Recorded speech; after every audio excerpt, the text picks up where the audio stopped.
muntik maunahan talaga yung dalawang senyor mukha na akong mukha na ako sanggano.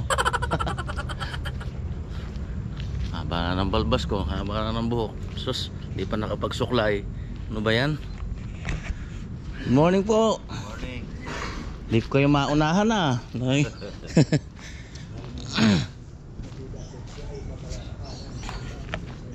Kasundo sa kwentuhan parehong senyor. Morning.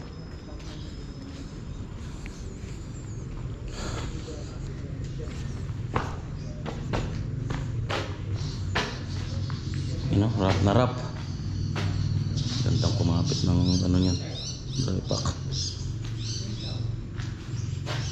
Pwede ng parkingan.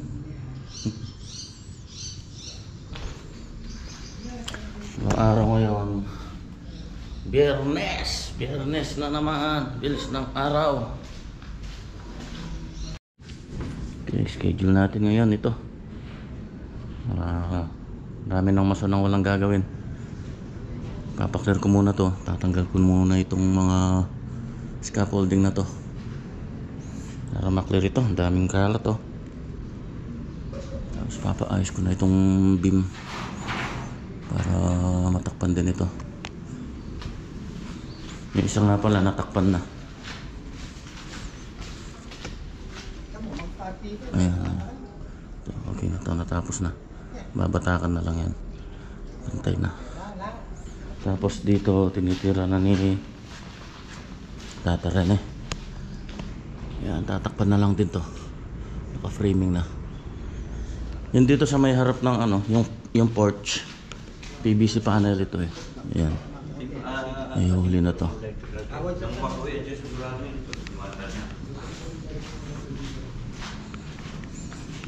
Yan, tapos ito tatakpan din natin. Para pagka binatak dire-diretso na. Daming kalat. Tapos to papapinis ko na rin ngayon to ng mga poste na to.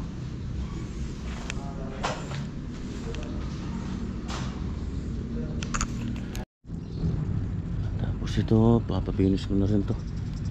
Ayan, yung mga taas nito, kantuhan, mga poste.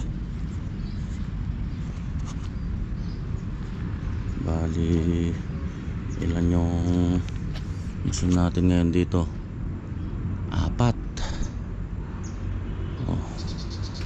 Saglit lang nila ito.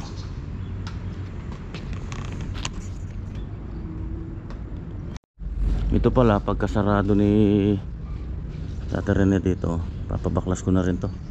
Total tapos na rin naman yun may madadaanan naman doon. Lilihain na lang yun. Tapos papa final coat ko na rin ng semi gloss. Konti na lang naman to abot na dun abot na dun sa kabila para lumitaw na yung niya dito, yung kanto.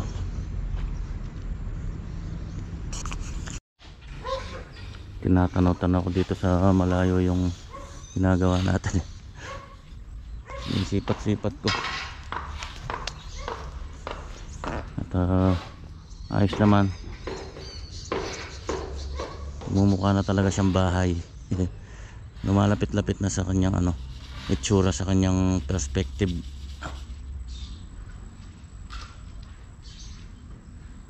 Pero napakatagal pa. Marami pang trabaho. Alapas siguro sa finishing natin nasa pa lang tayo, 30%. So meron pa tayo 70%. Nakaka isang buwan na tayo mahigit. So yung 70% na natitira siguro mga let's say 2 months pa mahigit. 2 to 3 months pa, inshallah matapos natin. Ayan, finish na ito. Kakantuin na lang yung taas na yan. Tapos yung mga poste ayos na. Medyo na clear na ng konti dito. Tapos sumasabay na rin si Tata Rene dito. Tatakpan na rin ito. Ito ko lang pinahalo. Konti na lang naman eh. Hindi ko na pinagamit yung mixer. Tapos ito, mano-mano na rin ang halo.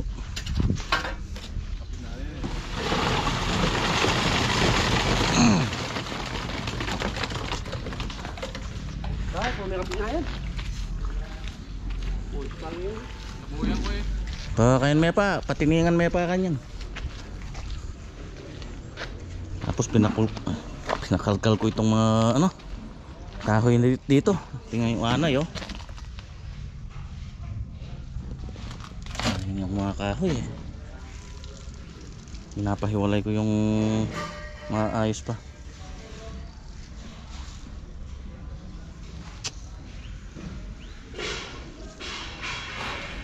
Kung pwede, doon ko pinapalagay. Makalat.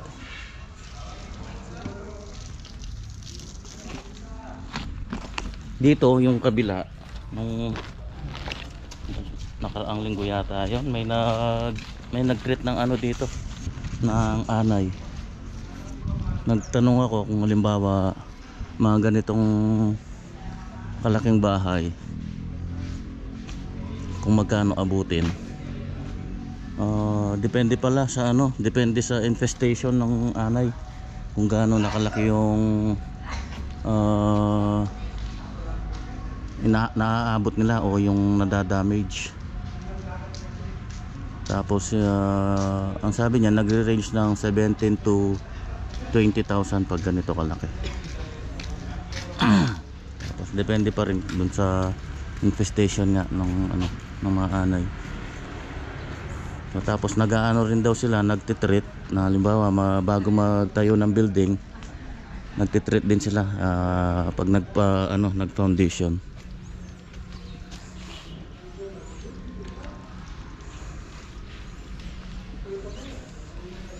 Maanay talaga dito kasi ito marami raw anay eh.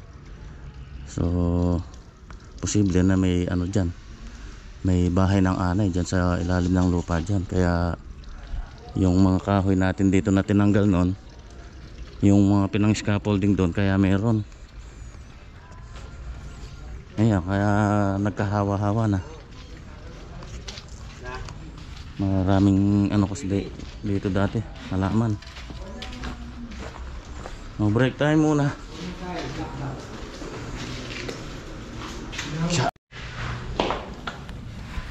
Hindi pala obrang na lang to, skim coat. Binatakan namin. Kala ko dahil dito sa baba, kala ko maayos pa. Laki pala ng niya doon, bali. So para maayos, ipapaplaster ko na lang. So kailangan natin ng plaster band. Bibili muna ako para mas matibay yung kapit. May makapal kasi, may makapal na parte. Plaster band, okay lang. Bili na akong plaster band. Ito, Stickwell 500 560 ba? 570 pala, 570. Yung iba nagapangan lang pero wala pang wala pang anay sa loob, hindi pa kinain. Kaya pwede pa, pero pagka may butas na, may laman na sigurado. Pwede pa yun, dahil pa laman yun. Nagdapa, ayun lusaw yung isa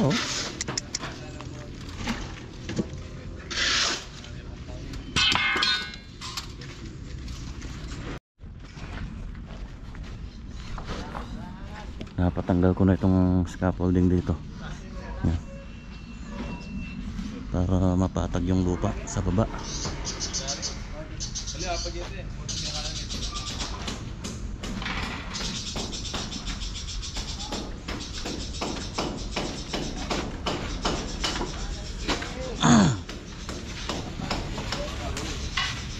Pero yun, ititira pa yun. Yung isa na yun.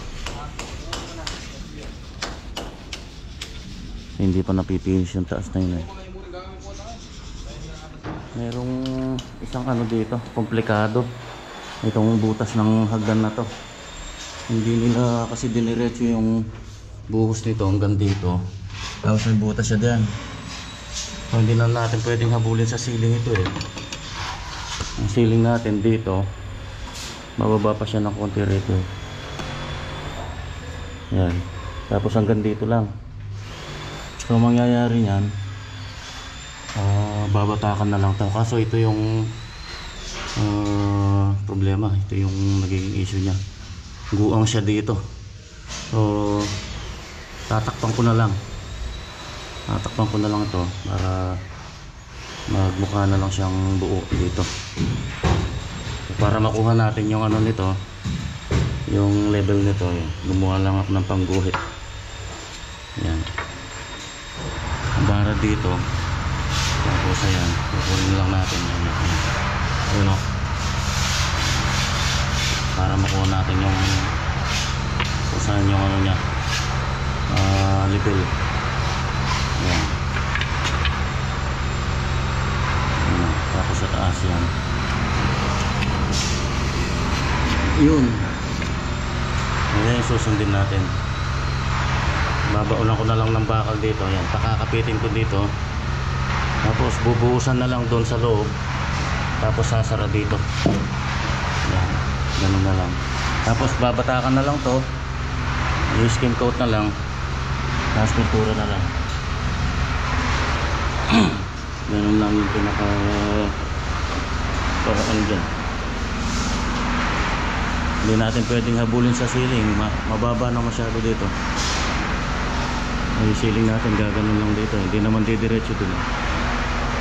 Babali lang siya dito. Ayan, bubuhusan ko na to para diretso na yung ano niya.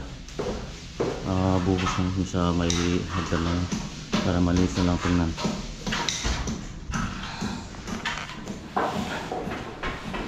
Natira ko dito sa apat na yung tumitira dito. Ayan, itik. Ayos kong nilalam ng biga na to. Ayan, nagprintiyan na nila.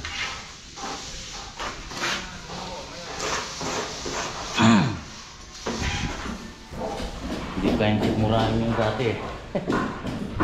Talagang masagwa. Yun o, luminis na rin dito. Nandun na yung mga kahoy. Yun dun, yung may mga tama ng anay. Pinahiwalay ko na. Ito, mga scrap. Tapos yung mga pinagbaklasan, pinapadala ko na rin dun para hindi na mahawaan ng mga anay. Yan o. Oh, lumitaw na ya. Lumitaw na yung ganda niya dito.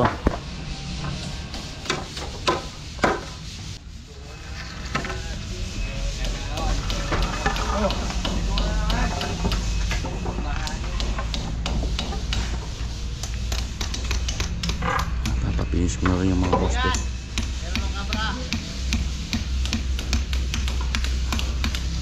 Medyo mahirap kasi yung pagpipinis ng ganyan, naka overhead, masakit sa batok.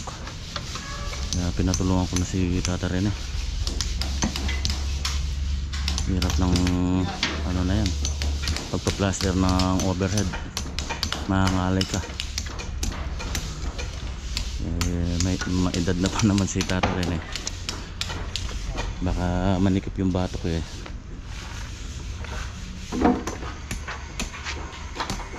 Yun o, sus, maganda na siya talaga.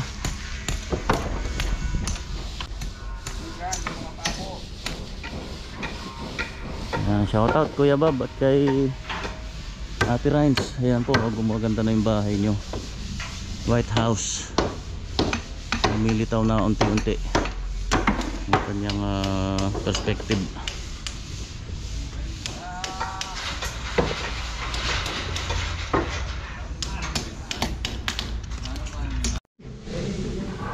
Alaglag na naman. Mahirap talaga sa overhead dahil na pagka medyo makapal Tapos na, tapos malalaglag pa. Ayan, hanggat maaari pagka nagpo-forma ng ganyan ng mga biga, sigurado na yung pantay na pantay para hindi na paplasteran. Skim coat na lang. Kaso ito hindi eh. Walang iya. Oh, yun na naman. Anong mahirap kasi hindi pwedeng hindi natin ano yun eh. I-plaster. Pinabata ko, napakalayo. Ang lalalim dyan, no? Doon naman, maumbok doon. Nilagyan ng spacer na bato. Bumukol naman. Kaya nagsinsil naman sila doon.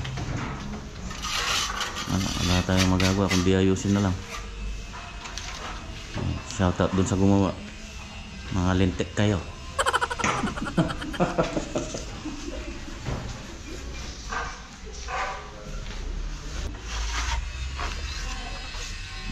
Tatawa na lang tayo. Napasa sa atin yung problema eh.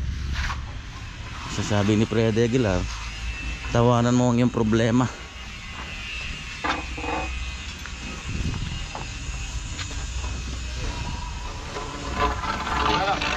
Daming kahoy.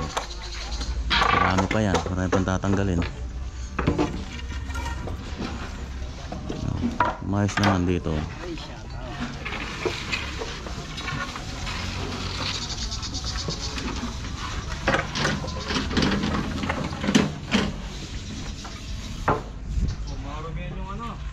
Pina-final coat na rin ng skim coat yung ano, yung groove. Ayun, White House. White House na White House. Walang ibang kulay kundi puti lang. Semi-gloss, tapos flat lang dyan sa ating ceiling.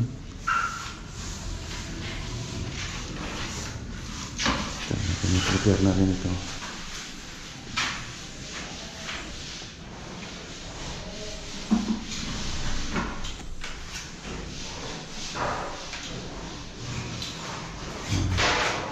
Gamit natin yung ano, boral putty pang gypsum.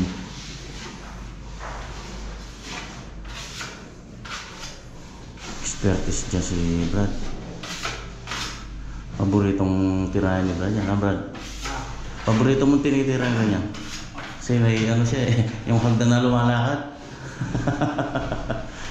Lumalakad yung hagdan niya, palakaran mo nga Brad. Oh. Wala nang bababa yan. Babaon na lang ng tubig sa taas.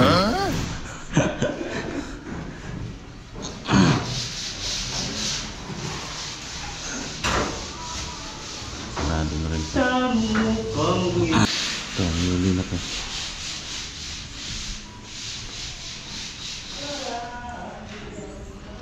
White House, Arrowville White House. Hindi kayo maliligaw kung pupunta kayo dito. Hanapin nyo lang yung White House.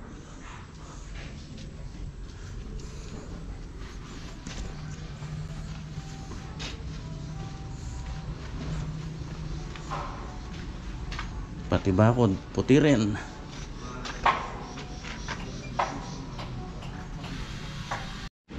Yun no? Lumuwag dito. Wala na yung scaffolding eh.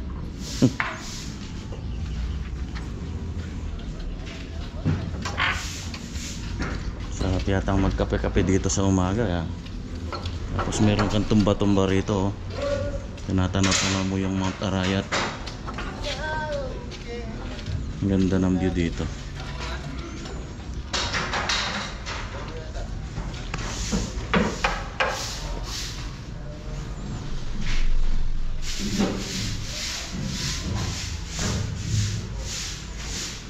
Ayos na, prepare na lahat.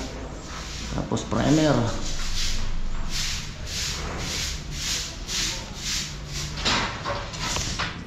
Dala ako na yung tipay nina.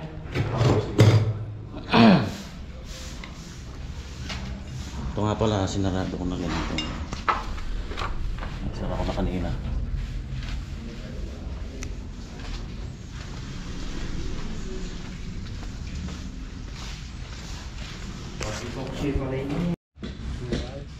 Lumag din dito. Na-scrap na lang natin ah.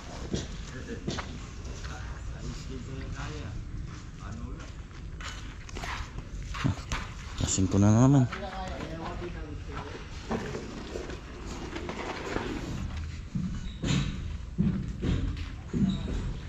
Dalawang poste pa. Bilang na yung araw ng ano natin, itong one bagger. Tapos na yung kanyang trabaho. Ito na lang, pagka nagpundasyon dito, doon na lang magagamit yan. Ngayon hindi ko na pinagamit eh, mga konti lang yung paplasteran. Pinahalo ko na lang sila ng mano-mano. Nagano dito, pundasyon tsaka buhos ng poste na sinta.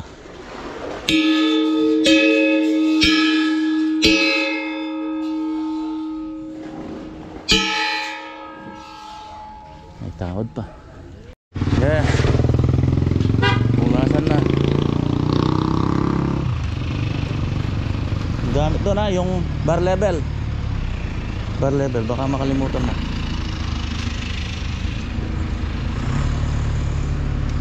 Tara na.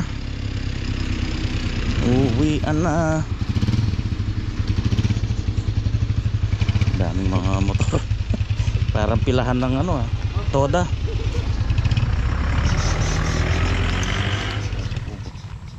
Subukan nga natin mangawok. Subukan natin mangawok sa mga kamote kung may laman. Alam niyo yung gawok? Yung parang ginagawa ni Kabels. Yun o, ganyan o.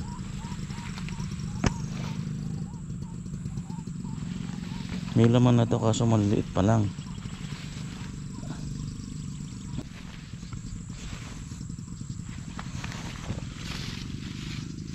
Kikita mo to pagka nagkabiyak-biyak na yung lupa.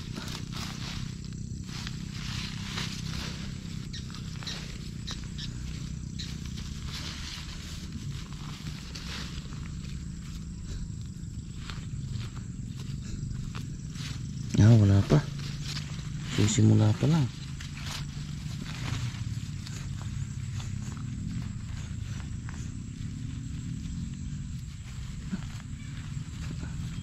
Yun. Yun o. Yan ang palalakihin natin. Kaya kailangan maabunuhan ng orya. Tinolamanhan. Miras na kayo ni Rembibe, yung binulos mula? Na? Chulak yan ah. Ganun kin. Nga pala may mga daldal. Ganda naman sila banda rito eh. Tsaka dun. Ma-harvest tayo dyan. Bambawi. Maganda yung banda rito. Yung sa kanila parang naiwan yung sa kanila yun yung data ang tawag sa na yun damo na yan.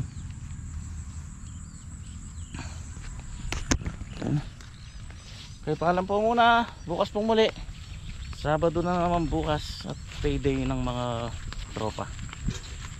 Bye bye, ingat po tayo lagi. God bless us all.